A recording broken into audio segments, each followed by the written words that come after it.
His was one of the longest State of the Union speeches, describing one of the shortest revivals ever of a nation. In 80 minutes, U.S. President Donald Trump reminded his country of its one-year transformation from American carnage to a new American moment. Tonight, 30 minutes on what this means for the world. I'm Brent, Goff in Berlin. This is The Day.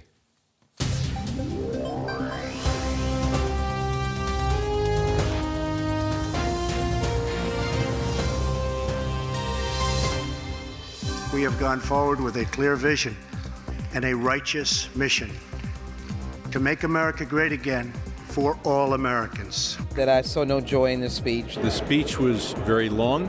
I was really encouraged that he started out by things that united us.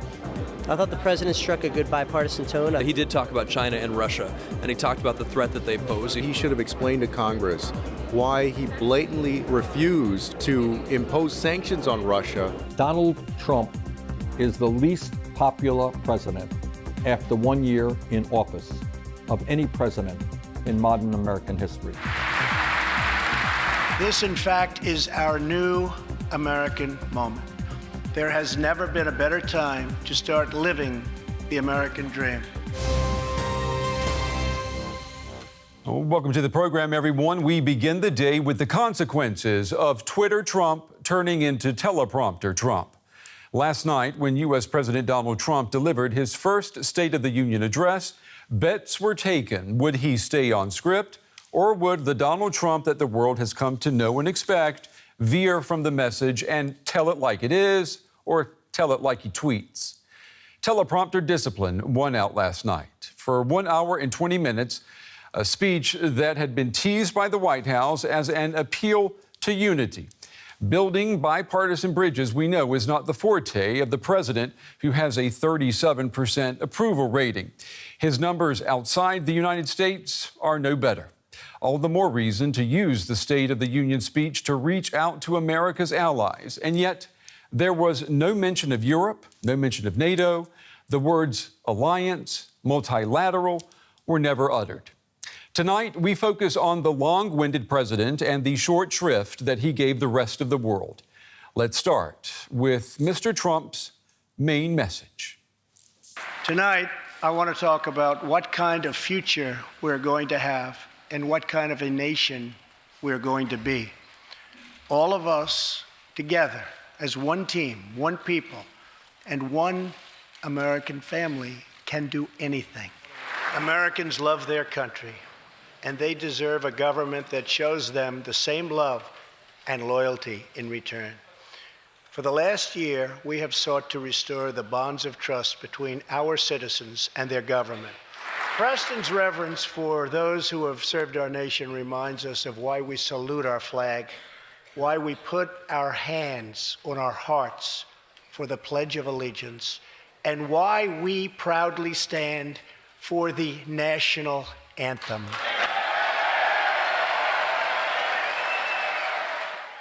And tonight, sitting here at the big table with me are two true transatlanticists to help us read through last night's speech. I'm happy to welcome to the day Nicole Renvert from the German Council on Foreign Relations, and to her right, Julius von der Laar, a campaign strategist and a veteran of the 2008 and 2012 Barack Obama campaigns. To both of you, welcome. Well, what a night it was.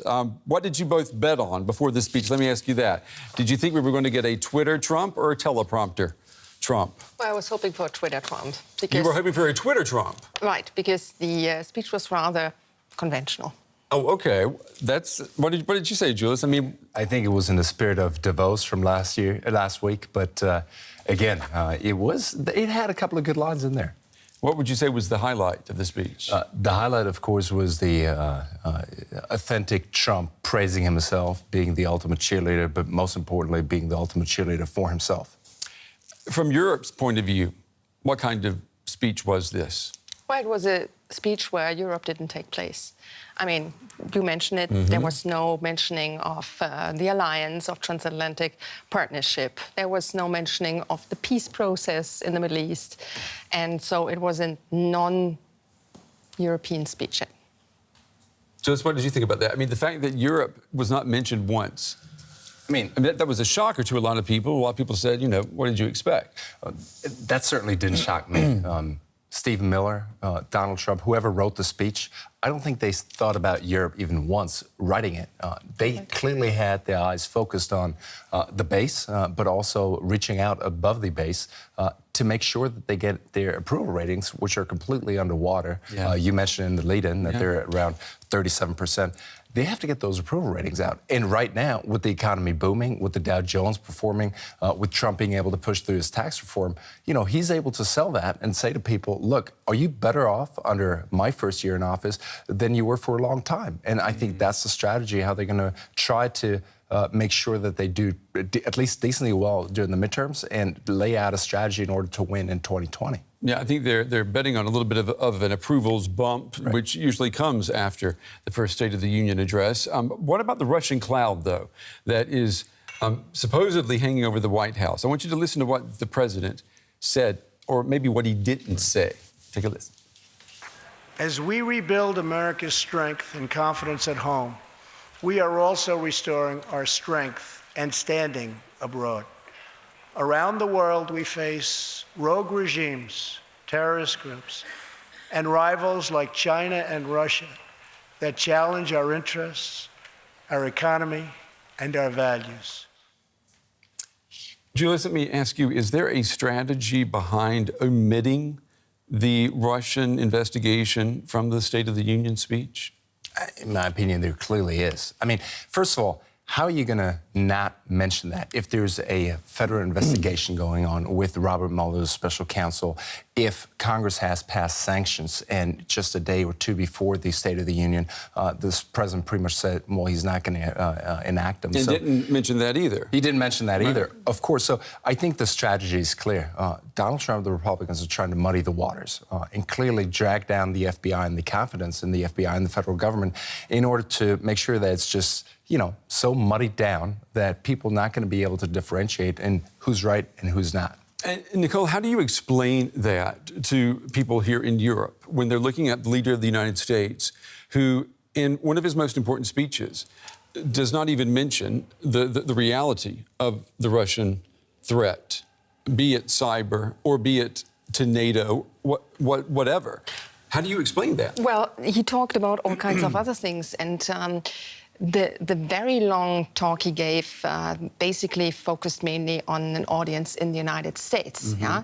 And so by focusing on his success, for example, in the economic sphere, even though not all the facts were right, he very much gave the impression of that he's now a real president, he's taking care of the people, he looks out for Americans, and this is how he also defined his foreign policy agenda. He will put the interests of the American people first, and therefore there was no need for him to really look out for, you know, the allies. But is that something new, though? We've had other presidents who have also had an America First policy. They just called it something differently, but they've always mentioned the allies. I mean, this is a complete omission, as if the partners and the allies didn't exist. That's new, isn't it? Well, it's not so new when you look at, you know, how the last year developed, because from the very start, his foreign policy was a give and take kind of policy. And in this respect, in the speech, he also outlined, you know, where he sees potential for cooperation and where he doesn't see potential for cooperation, he wouldn't just mention it. Yeah, it's all about the transaction. Well, and he mentioned issues like Iran, the Iran deal. He mentioned again North Korea as, you know, one of the biggest challenges for him. And of course, he also mentioned building the wall. So, you know, he basically referred to many of the things he wanted to achieve in the last year, or the things he still has on his agenda for next year. If I may, the interesting aspect is that everything was just so vague. That's right. I mean, he talked about infrastructure from a domestic policy perspective, that he wants to spend, you know, a lot of money, 1.5 billion, trillion on infrastructure. He didn't say spend, though. Well, of course, he doesn't say spend. He said he wanted to generate 1.5 trillion. Right. But there's a big difference between generate and spend, right? Well, in the end, it's going to add to the deficit. And I think you saw Paul Ryan almost sitting in a hostage video behind there, where he's just saying, well, I don't know how he's going to actually pay for that. It's just going to add to the $20 trillion deficit. So that's the one thing. But what I wanted to get at is, you know, there were a couple of lofty ideas. For one, he talked about nuclear weapons, and wouldn't it be nice that if one day there wouldn't be any nuclear weapons? Right. At the same time, you know, he wants to tear down the Iran deal. There was no mention of the START treaty. All those aspects, it was like lofty goals, but no policy we're not there on how yet. to get there. Yeah. Let's talk about immigration for a moment. I spoke to our Washington correspondent, Carolina Chamoy, earlier about Trump and the Dreamers in his speech. Take a listen. Carolina, you've reported numerous times on the immigration debate in the U.S., especially the generation of immigrants who came to the U.S. as children known as Dreamers. Last night, Trump said that he wanted to work with both parties to give Dreamers a path to citizenship. His offer did not go down well with everyone. Take a listen. Under our plan, we focus on the immediate family by limiting sponsorships to spouses and minor children. My duty, and the sacred duty of every elected official in this chamber, is to defend Americans, to protect their safety, their families, their communities, and their right to the American dream. Because Americans are dreamers too. Carolina, we know that the disagreement over the future of these Dreamers, it's already led to one government shutdown. It could lead to another one in 2 weeks' time. Has progress been made? Hello, Brent. Not really, because Donald Trump underlined again his proposal for offering the U.S. citizenship to 1.8 million undocumented migrants, but only in exchange to the financing of his U.S.-Mexican border wall. Also, under the condition of ending the green card lottery and limiting the family reunification for the ones who already have a green card for the United States. He calls it the migration chain. And this is a very important topic, the migration plan he proposed yesterday, because as you already mentioned, the next deadline for the shutdown is the 8th of February. It's not even 2 weeks. The immigration policy is probably the most important bargain chip that we're gonna see and we're gonna hear during the next week. And experts are commenting here that some Democrats might accept a partial financing of the wall, which could end up in a scandal among the Democrats, since they have always assured they are not going to accept the wall under any circumstances. But remember, Chuck Schumer, the leader of the Democrats in the Senate, said a week ago during his speech in the Senate that he would consider to discuss the border wall as part of a Trump deal. And he did during his meeting with Donald Trump. But apparently this wasn't enough compromise for the president, because after this meeting, the White House released a proposal with the points I already mentioned. And what about that statement last night by the U.S. president when he said, because Americans are dreamers too? Well, Brent, this was again a message to his base, of course. You can see very positive reactions on this comment, on this statement of Donald Trump, because he refers again directly to America first, Americans first, American citizens first. But in a way, it's a bit contradictory and confusing too, because dreamers say exactly that. They do feel like Americans. They grew up here, they speak the language, they went here to school, to university, they work here. So they told me they will probably change the slogan and say, well, yes, Americans are dreamers, but dreamers are Americans too. Yeah, it just proves how much language matters in this debate. Our correspondent Carolina Chamoy on the story for us tonight in Washington. Carolina, thank you very much. All right, back here at the big table, let me ask both of you as Europeans, what does that sentence mean to you that Trump said? Americans are dreamers too. Well, we would hope that he means that Americans also want to live want to have a life with dignity. They want to have an income so they can, have a family and have a job. But that, I think, should also mean he defines who he thinks Americans are. And that's the key, right? Do we know or do we not know who he means? A lot of people, in reaction to the speech, just said, this is the unifying president. This is someone who actually wants to bring people together. I'd argue that this was one of the moments where he's exactly doing what he's always been doing, is pitting people against each other. Americans are dreamers too. This is all of a sudden, again, us versus them, or our future is more important than those others. And so I think that's how he's framed that debate. And again, if we look at the families in Ohio, his base, I think that's how he's trying to win that argument. And in the end, saying that Democrats are in favor of people who are not us.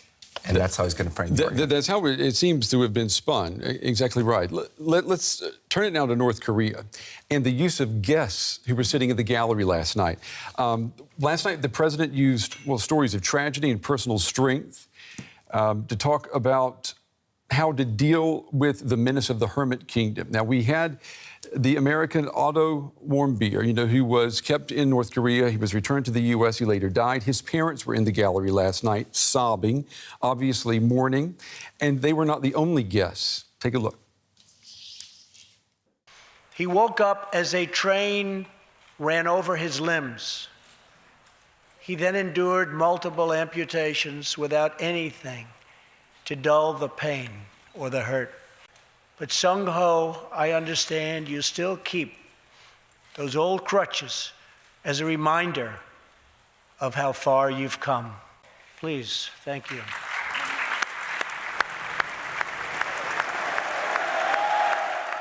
I mean, there he is holding up the crutches. Obviously, a compelling picture. Did the U.S. president, did he use personal tragedy to build political capital in that moment? It's a very emotional story if somebody comes and shows, what happened to him. And the picture he paints, of course, is the picture of victims, which, appeals to people's emotions. So he does this in a very smart way. And in doing this, he, prepares people to think even worse of North Korea, and how to deal with that. So it's a. But is he preparing? Some commentators today said that they felt that speech was preparing the nation for some type of conflict. Did you get that impression with that? I mean, I think that is an option. I wouldn't read too much into the fact whether it's going to preparing the nation for conflict, but picking those personal anecdotes and those personal tragedies that people went through, they were strategically picked for every section of the speech. For immigration, it was the question of MS-13, and of course, gang violence. Gang violence, and he had some of the families who were victims of gang violence up there. And of course, that was also in order to frame the immigration debate as a national security issue. Right. And so every new policy issue that was introduced, it was for building infrastructure. Well, there was somebody up there working. But why do you think the Democrats, that's a good point. There was nothing said about gun violence in the U.S. There was nothing said about the shooting in Las Vegas, the biggest in U.S. history, right. Mass killing, and which, of course, was committed by what? An American. And yet he said nothing about that. Why do you not see the Democrats seizing on those facts to reply to the president? I mean, it's been mute. Right. I mean, we did see Mr. Kennedy's rebuttal speech, which was highly praised, and I think rightfully so. But again, you can't stand up to the president on the State of the Union night. There's never been a rebuttal by anyone that even got close to the president standing in front of both chambers of Congress. Mm-hmm. And so he's got the ultimate stage. Nobody can live up to that. Mm-hmm. And I think Donald Trump did masterfully take those personal stories, just like President Obama did in his State of the Union, to drive a narrative. The question is, and we've seen that polls do go up slightly for a day or two, unless, of course, you have a strategic rollout of a policy and actually go out and campaign now for days, which I don't think Donald Trump is not going to do. Is probably not going to do. Before we run out, let me just ask you, before we run out, we've seen the speech in Davos and we had the State of the Union last night. Europe is looking at this, and you've got these two camps now. We stick with the U.S. and just grin and bear it, or we realize we can't rely on the U.S. anymore because of Trump. Which camp is going to be stronger now after these two speeches? I mean, Europe is, again, in the position that it can't really choose either or. We have this very strong dependencies on the U.S. And I think the speech somehow made people believe, well, finally, maybe, he comes around, he will be a good president. But the the fear that what he says in the State of the Union has very little to do with reality is still there. And if you look at the facts, for example, he threatened that he will do something about North Korea if they cross a certain line. Right. It's something where he has to deliver. It's not a good thing. But if he makes these announcements, he will be held accountable for his actions. Yeah. And I very much believe that people look at the speech quite closely, and the reaction and the analysis, what does it really mean in reality, will come in the next few weeks, months, where we see what will happen in the US. You agree? 30 seconds. There might be a tweet tomorrow morning, and we'll forget all about the speech. That is an option as well. And I think the way we should look at this goes back to values. Is it just going to be the economy that we're focused on, and can we make a quick buck of it? Or do we keep in mind all the things that Donald Trump has said during this first year as well? Yeah, good point. Nicole Renvert and Julius von der Laar, to both of you, thank you for coming and sitting at the big table and helping us read through that speech. We appreciate it. Pleasure.